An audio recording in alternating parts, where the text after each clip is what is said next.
तीसरे चरण का मतदान चल रहा है और सभी की निगाहें इस पर टिकी हैं। हमारे साथ में इस समय केंद्रीय मंत्री और यूपी में भाजपा के सह चुनाव प्रभारी अनुराग ठाकुर जी हैं। सर, इस चरण में करहल सीट है जिस पर सभी की निगाहें हैं और इसी वजह से चर्चा भी ज़्यादा है, क्या लगता है? करहल पे तो देख लिया, अखिलेश जी का पसीना छूट गया। कहते थे नॉमिनेशन करूंगा फिर वोट डालने आऊँगा। नॉमिनेशन के बाद स्वयं तो बार बार आना ही पड़ा, नेताजी को भी बुलाना पड़ा और नेताजी तो स्वयं अखिलेश जी का नाम भूल गए। अगर 5 वर्ष नेताजी को याद किया होता तो आज ये स्थिति ना आती। लेकिन अखिलेश जी ने बस में चाचा को सीट नहीं दी और यहाँ पर लोग उनको कुर्सी नहीं देंगे, क्योंकि जनता उनका असली चेहरा जान चुकी है। अपराधियों को संरक्षण, नाहिद हसन, यूनुस खान, अतीक अहमद, मुख्तार अंसारी, आजम खान, ऐसी लंबी लिस्ट समाजवादी पार्टी के नेताओं की है जो ये करते हैं, अपराध करते हैं। और अखिलेश जी यहाँ पे ही नहीं रुके, आतंकवादियों को भी संरक्षण देने का काम किया है।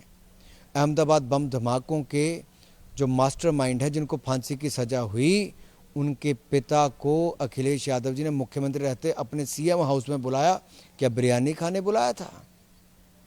2012 में अखिलेश जी ने कहा कि हम मुस्लिम युवाओं के आतंक के चार्जेस को ड्रॉप करेंगे और पुलिस के खिलाफ कार्रवाई करेंगे।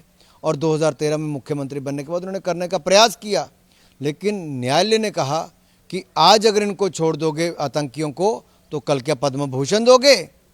ये टिप्पणी उस समय के न्यायालय ने की थी। लेकिन अखिलेश जी सुधरे नहीं। समाजवादी पार्टी के ऊपर एक और आरोप ये भी है कि इनके ही एडवोकेट ने जब आतंकी के समर्थन में जाकर कोर्ट में पेश हुए तो कहा इसके पिता समाजवादी पार्टी के नेता हैं। तो आप समझ सकते हैं, अपराधियों, आतंकियों को संरक्षण देने का काम समाजवादी पार्टी करती है। तो मैं तो यही कहूँगा, ये वही हवा है, वही सपा है, दंगइयों का हाथ, आतंकियों का साथ। अखिलेश यादव कहते हैं कि बूथों पर भूत नाचेंगे भाजपा को लेकर। जिन्होंने अपराध को संरक्षण दिया हो और आतंकियों का साथ दिया हो, वो भूतों की ही चिंता करते हैं।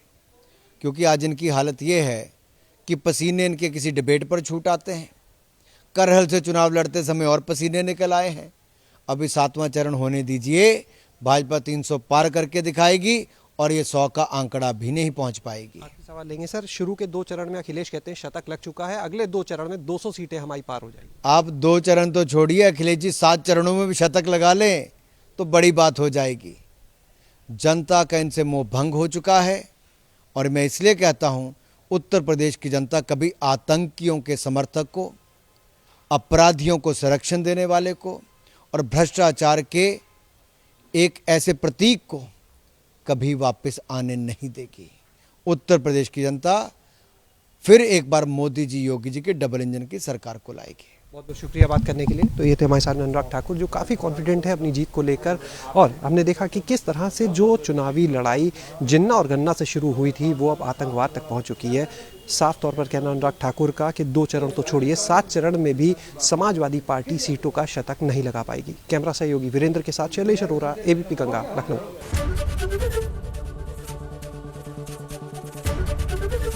एबीपी गंगा, खबर आपकी, जुबान आपकी।